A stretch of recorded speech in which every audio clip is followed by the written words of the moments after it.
I just how I know I'm coming at you live, man. My nigga say that shit, Terry Fisher, man. You know what I'm saying? Free me, my nigga. Free me. I've been down Kevin Salas, nigga. I'm Terry Fisher, nigga. For sure, man. Free Roddy, nigga. Eddie got another one. Yo, what up? What's happening? It's your guy, Fatty, outside looking inside, surviving prison. Welcome to another episode, man. If you ain't hit that subscribe button yet, man, you tripping. You know what I'm talking about? Got a whole bunch of stuff coming. I got a couple questions from my last episode, and I'm excited about it. So I'm gonna read them and I'm gonna answer them. But go ahead, hit that subscribe button, that like button, man. That like button, dislike, however you feel. Send your comments in at KINGFATTY,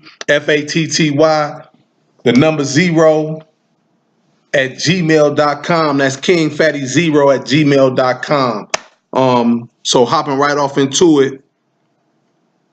This question is pertaining to the last video that I posted. How did the situation from the story that you told us get squashed? Well, it was squashed with me outside when they had pulled up on me and surrounded me, and me and my guy Tron was standing over there with the pencils. And after the dude said that we didn't jump him and I ain't put my hands on him, they wanted to know who did it. So he told them that Walt did it, and so now they like, where Walt at? I don't know, So, but he was in the pod, had and shook. Dre was down on the other end with the bat. Didn't come up in there and check on me or nothing. You know what I'm saying? They just stood around. So after that, it was squashed with me. They wanted Dre and Walt, and I kind of wanted Dre and Walt after that too, So that's a whole nother story. But with that being said, they respected me for that, especially being as young as I was, because they was older than me. They was maybe probably in their 30s. I was like 20 something, maybe 21, 22. So they respected me. They seen that I was serious. I was down for the cause, or whoever I was riding with, maybe the cause was good or bad. Back then, a lot of it was bad. A lot of it was nonsense. But like I said, I ended up getting real cool with them. We formed a mutual respect relationship, and that's how that went. The next question: do you still smoke weed? No, I don't smoke weed no more. It's been a while, and I'm on papers right now. But I stopped before I even got out. I stopped while I was incarcerated. I stopped. It's been some years since I smoked weed. Love the smell of it. But they got some stuff out here now that got people going crazy. I never heard of nobody pawning stuff for weed. Never heard of that. I don't know what they growing with it, what they spraying on it. But they got people out here pawning their jewelry and stuff for weed. For some weed, I don't want none of that. I ain't trying to pawn nothing. I'm trying to get too much. I need it all over here. I ain't trying to pawn it. To smoke the bag. So nah, I ain't doing none of that. Okay. How did y'all get weed in prison? It's so many ways to get weed in prison. But one thing I will tell you, I ain't gonna tell you everything, but I will say that correction officers bring weed in, but inside of prison, it's a little world in there. So a lot of people don't know that it's weed, it's crack, it's heroin, it's Sebastian strips, it's alcohol, it's all of the drugs, meth, acid, all of the drugs, PCP, all of the drugs is in prison.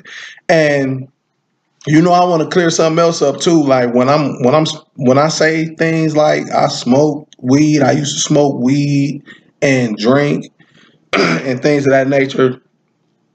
It's a certain group of people that want me to actually start talking about AA, and I respect AA.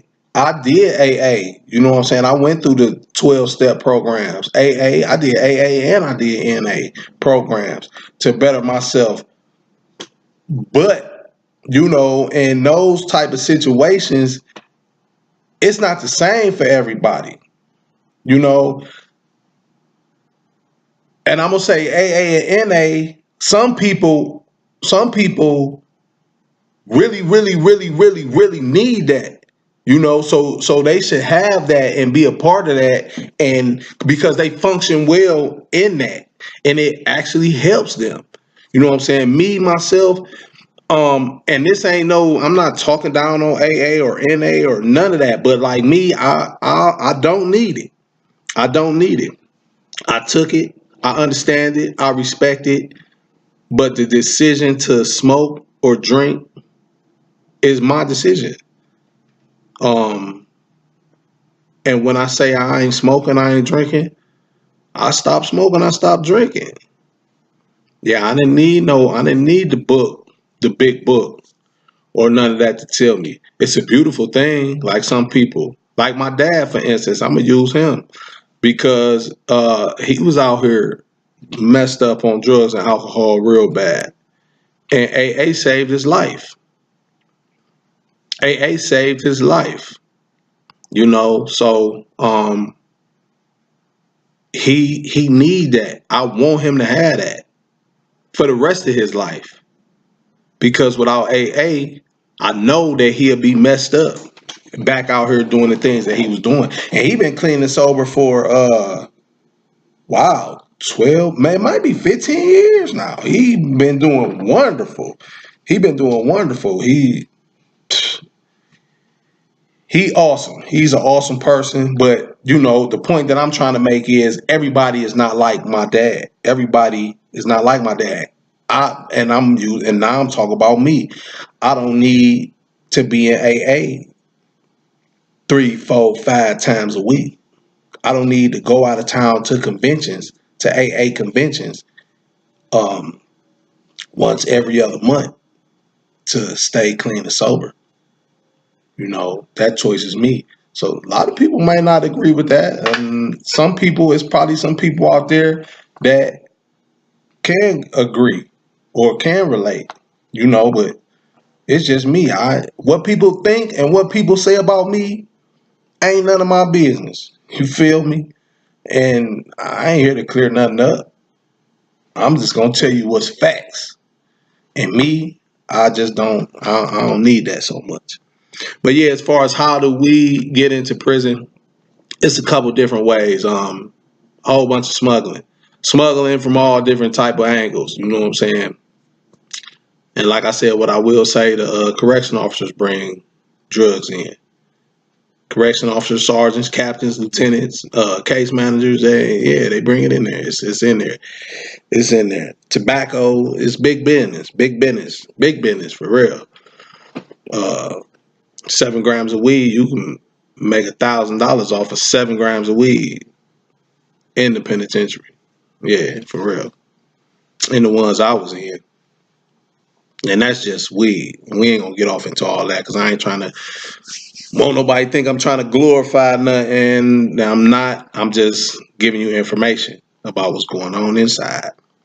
My next question. You mentioned that you have grown children. What was the relationship like with their mothers while you were in prison?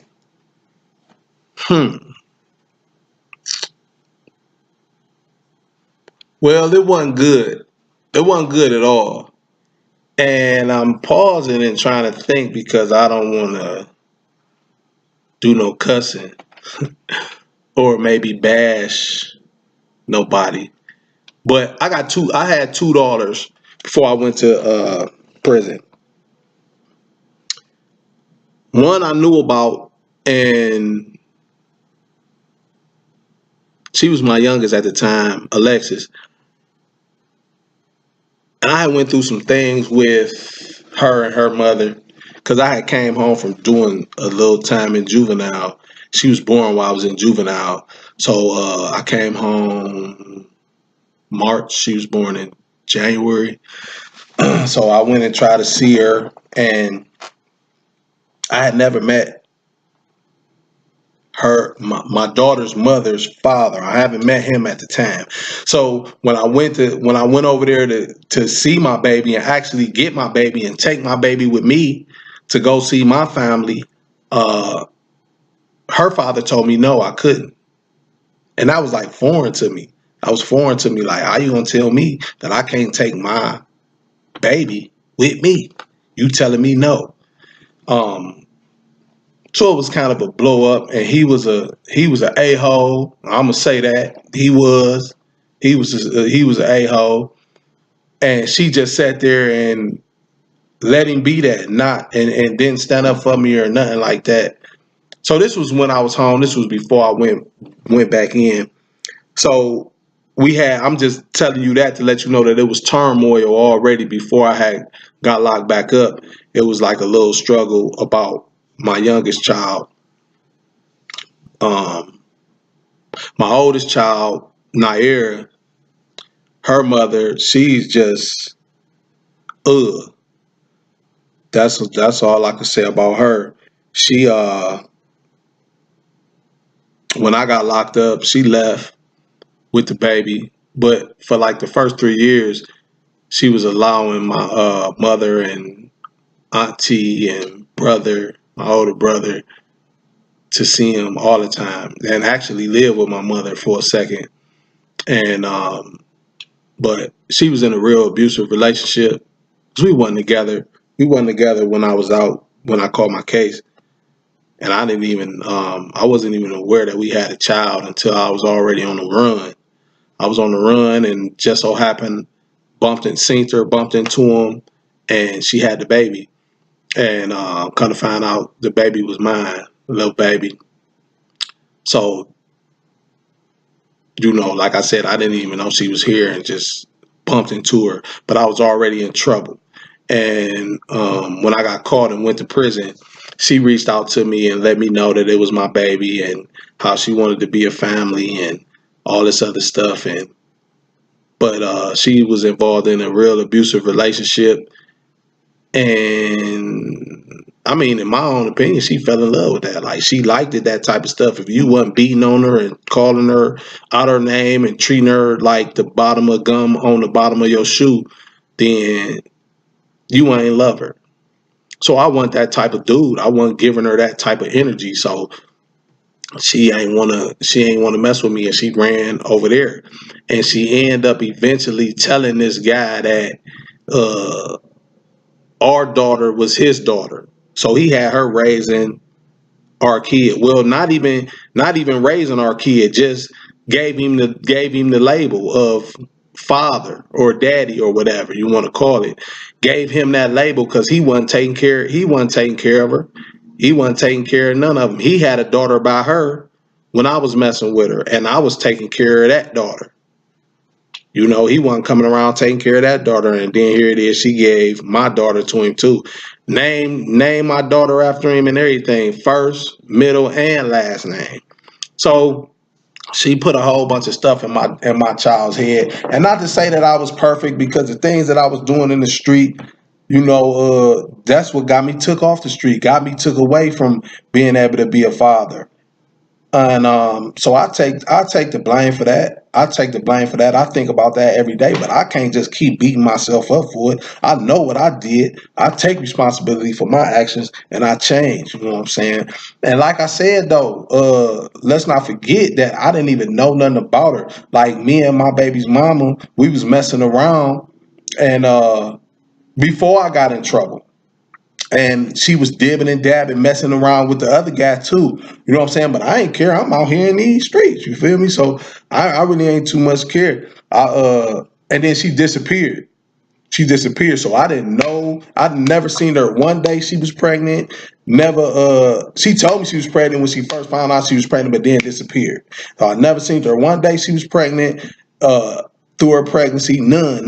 When I finally seen her, Nair was born and was crawling. by the time I seen her. And she still didn't tell me that that was my daughter. Like my older brother, rest in peace, Ronnie Phillips, he seen the baby and was like, man, this baby look just like you, and picked the baby up and everything. So that's what really first started off everything. So like I said, she really didn't come clean until I was locked up.